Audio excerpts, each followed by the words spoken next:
អនុញ្ញាតសូមលំអរកាយគ្រប់ជំរាបសួរពុកម៉ែបងប្អូនជាទីគោរពសួស្តីប្រិយមិត្តចង់ដឹងទេជាទីស្នេហាសូមស្វាគមន៍ជាថ្មីម្ដងទៀតមកកាន់កម្មវិធីយល់ដឹងអំពីសុខភាពបាទថ្ងៃនេះថ្មីទៀតហើយបងប្អូនបាទខ្ញុំនឹងនាំបាទរុក្ខជាតិមួយយ៉ាងបាទដែលល្អមែនទែនសម្រាប់សុខភាពខ្ញុំជឿជាក់ថាពុកម៉ែបងប្អូនបាទនឹងពេញចិត្តវីដេអូនេះជាមិនខានបាទពុកម៉ែបងប្អូនជាទីគោរពរាប់អានដើមនេះគឺដើមស្នាយណាបងប្អូនបាទភាសាខ្មែរយើងហៅថាស្នាយបាទចំណែកឯភាសាអង់គ្លេសហៅថា toothbrush tree បាទបើយើងប្រែទៅយើងថា toothbrush tree ហ្នឹងមានន័យថាដើមឈើបាទច្រាស់ដុសធ្មេញបាទហើយចំណែកឯភាសាវិទ្យាសាស្ត្រនោះគឺវាមានឈ្មោះថា Staples aspilor បាទចំណែកឯអំបូរនោះគឺ Moracia បាទ Moracia បាទអញ្ចឹងពុកម៉ែបងប្អូនបាទរុក្ខជាតិមួយប្រភេទនេះបាទមានលក្ខណៈបែបណានោះបងប្អូនអាចទស្សនាបាទនៅក្នុងវីដេអូដែលខ្ញុំដាក់ជូនពុកម៉ែបងប្អូនហ្នឹងបាទឃើញច្បាស់តែម្ដងបាទក្រែងលោពុកម៉ែបងប្អូនប្រិយមិត្តមួយចំនួនដែលគាត់មិនបានស្គាល់ច្បាស់ថាដើមស្នាយហ្នឹងមានលក្ខណៈរូបរាងយ៉ាងណាពុកម៉ែបងប្អូនអាចទស្សនាបានបាទណាហើយចំណែកឯផ្នែកឱសថនោះសួរថាយើងប្រើប្រាស់បានផ្នែកឱសថហ្នឹងអ្វីខ្លះអញ្ចឹងពុកម៉ែបងប្អូនអាចត្រៀមប៊ិចត្រៀមកដាស់កត់ឬក៏ save វីដេអូនេះឬក៏ share ចែករំលែកព្រមទាំងចូលទៅកាន់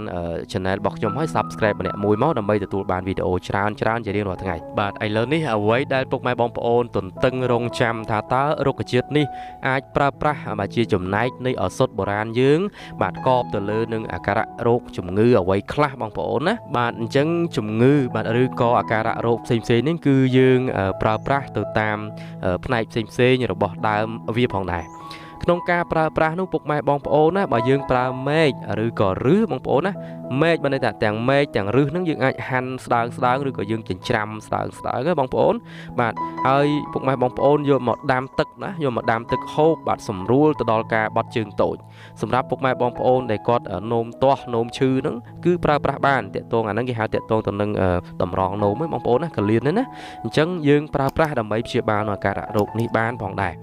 បាទហើយសម្រាប់ការប្រើនោះពុកម៉ែបងប្អូនប្រើពី10ទៅ15ក្រាមបាទលាយជាមួយនឹងទឹកដែលយើងដាំមកកំសៀវហ្នឹងប្រើរយៈពេល1ថ្ងៃយើងអាចហូបមួយថ្ងៃហ្នឹងហូបឲ្យអស់មកកំសៀវហ្នឹងមកវានឹងព្យាបាលពុកម៉ែបងប្អូនឲ្យជាសះស្បើយហើយមួយទៀតបងប្អូនណាសម្រាប់សម្បកដើមបងប្អូនណាយកតែសម្បកទេបងប្អូនណាស្ងោរបាទឬក៏រងាស់បាទយកទឹកហ្នឹងបងប្អូនណាបាទយកទឹក3យកទឹក1បាទយើងរងាស់ហ្នឹងទឹក3យកទឹក1ហើយយើងយកមកបៀមនៅមាត់ហ្នឹងបងប្អូនណាបាទបៀមនៅមាត់ហ្នឹងដើម្បីព្យាបាលនៅបញ្ហាដង្កូវស៊ីធ្មេញបាទហើយមួយទៀតនឹងអាការៈឈឺបំពង់កបាទកំពុងតែឈឺបំពង់កបាទស្អ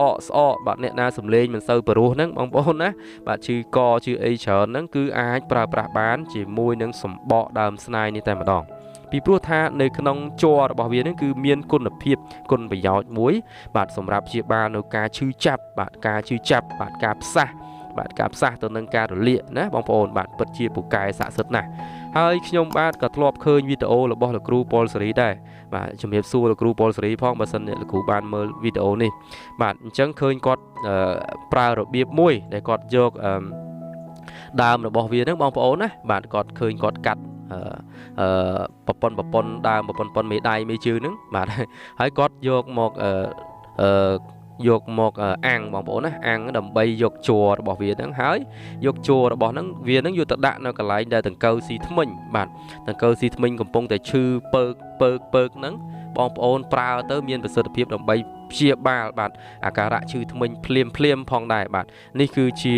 អ្វីដែលលោកគ្រូគាត់បានមានប្រសាសន៍បាទពិតជាល្អមែនទែនហើយខ្ញុំក៏សូមអរគុណលោកគ្រូផងដែរដែលបានចែករំលែកចំណេះដឹងហើយវាសមស្របជាមួយនឹងអ្វីដែលខ្ញុំកំពុងតែធ្វើការស្រាវជ្រាវនេះពិតជាមានប្រសិទ្ធភាពខ្ពស់មែនទែនបាទដើមស្នាយបងប្អូនមួយទៀតបងប្អូនណាបាទសម្រាប់ពុកម៉ែបងប្អូនដែលមានជំងឺគ្រុនចាញ់បាទគ្រុនចាញ់ការប្រើប្រាស់តាមបែបបុរាណរបស់យើងគឺពុកម៉ែបងប្អូនអាចយកបាទសម្បកហើយនឹងរឹសបងប្អូនយកសម្បកក៏បានយករឹសក៏បានបងប្អូនយកមកហាន់បាទយកមកហាន់ហើយពុកម៉ែបងប្អូនកុំតន់ដាំទឹកណាបងប្អូនយកមកលីងសិន បងប្អូនយកមកលីងកំឡោចណាបាទដាក់ឆ្នាំងដីក៏បានបាទដាក់ឆ្នាំងខ្ទះយើងក៏បានដែរបាទប៉ុន្តែបុរាណគាត់ប្រើឆ្នាំងដីបាទយកមកលីងបងប្អូនណាលីងឲ្យវាឡើងកលាតឬក៏វាឆ្អិនបាទឆ្អិនឈ្ងុយតិចមកហើយបងប្អូននឹងចាក់ទឹកដាំចាក់ទឹកចូលហើយដាំបងប្អូនណាយើងដាំឲ្យពុះបាទ10 ទៅ 15 នាទីក្រោយមកពុកម៉ែបងប្អូនយកទៅពិសាដើម្បីព្យាបាលជំងឺគ្រុនចាញ់បាទនេះគឺជាសាស្ត្រាបុរាណយើងដែលចែកមកប្រាប់ថានេះគឺជាឱសថបុរាណមួយដ៏ល្អស័ក្តិសិទ្ធិសម្រាប់ពុកម៉ែបងប្អូនផងដែរអញ្ចឹងបាទសម្រាប់វីដេអូនេះបាទមានប៉ុណ្ណឹងបាទសម្រាប់ចង់ចែកចម្លែកជូនទៅដល់ពុកម៉ែបងប្អូនថាវាពិតជាមានប្រយោជន៍មែនទែនហើយមួយទៀតបងប្អូនណាបើតាមបទពិសោធន៍របស់ខ្ញុំសូមចែករំលែកមួយតាក់ទងទៅនឹងជ័ររបស់ស្នាយបងប្អូនណាជ័ររបស់ស្នាយកាលខ្ញុំនៅក្មេងនោះបងប្អូនយើងមាន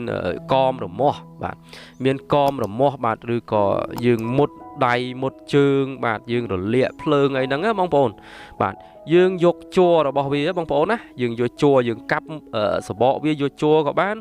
ឬក៏យើងក្តិចវាបាទក្តិចកន្លែងត្រួយវាឬមួយក៏យើងបេះកន្លែងស្លឹករបស់វាហ្នឹងបងប្អូនណាសណ្ដងស្លឹកហ្នឹងបាទយកមកដាក់បាទពីលើមុខរបួសយើងឬក៏កន្លែងកមរមាស់ហ្នឹងណាបងប្អូនបាទយកមកលាបបាទដាក់លាបបាទលាបរហូតទៅដល់ជាបងប្អូនណាជាស្អាតមែនតើបាទនេះគឺជាបទពិសោធន៍របស់ខ្ញុំកាលខ្ញុំនៅក្មេងខ្ញុំចាំអត់ភ្លេចទេបាទហើយចំណែកឯបទដើមរបស់វាមានផ្លែវិញបងប្អូនហើយមួយថ្ងៃឡើងកប់ចុកហើយបងប្អូនឆ្ងាញ់ណាស់បងប្អូនបាទកាលហ្នឹងចូលចិត្តណាបងប្អូនណាបាទអញ្ចឹងបាទមានប៉ុណ្ណឹងអរគុណច្រើនពុកម៉ែបងប្អូនដែលចំណាយពេលវេលាដ៏មានតម្លៃនៅក្នុងការតាមដានទស្សនាវីដេអូរបស់ខ្ញុំបាទហើយក៏សូមជូនពរទៅដល់ពុកម៉ែបងប្អូនឲ្យជួបប្រទះទៅនឹងសេចក្តីសុខសេចក្តីចម្រើនផងដែរខណៈពេលនេះខ្ញុំបាទចង់ដឹងទេសូមលំអរកាយគោរពលាសន្យាជួបគ្នានៅវីដេអូក្រោយៗជាបន្តទៀត